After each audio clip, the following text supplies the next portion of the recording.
Each year on November 24, the Catholic Church honors the memorial of Saint Andrew Dung Lac and his companions, Martyrs of Faith.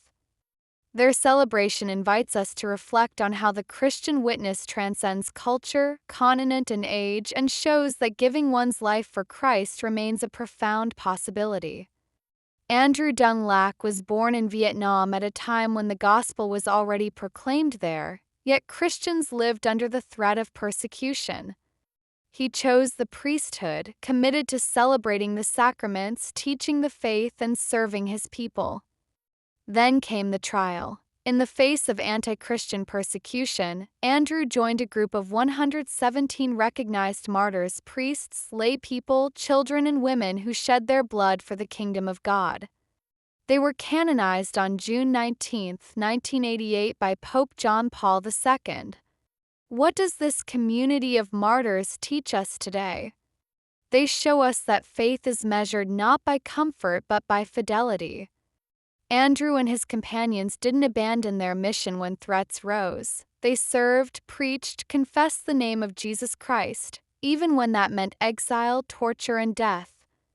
In their lives, we see core virtues: trust in God amidst hardship, generosity given freely to serve others, modesty, and perseverance. As one reflection puts it, the way of God is one of peace and order. The way of sin is one of chaos and anxiousness. These martyrs invite us to choose peace, inner order, and steadfast commitment even when everything seems to collapse. Revisiting their witness, three dimensions particularly challenge us: the gift of life, fraternal unity in trial, and unwavering hope. First, the gift of life, becoming a priest, disciple, witness, even to the point of giving one's life. Then unity, 117 men and women of diverse conditions yet bound by love of Christ and sustained by one another in collective trial. Lastly, hope. Facing death, they know themselves already risen in Christ, participating in the life promised. For us today, their message is vibrant. It's not about seeking suffering for its own sake, but recognizing that faith may call us out of our comfort zone, to endure, to stand firm. This may happen in everyday life: witnessing to truth, forgiving, remaining true to our commitments, and being in solidarity. The memory of Saint Andrew Dung Lac and his companions urges us to live, in our families, parishes, workplaces, a courageous, joyful, humble life.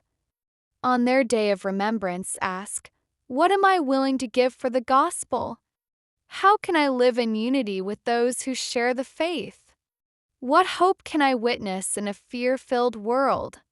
May their intercession guide us, so we remain faithful to the end, and our lives become a song of thanksgiving to God.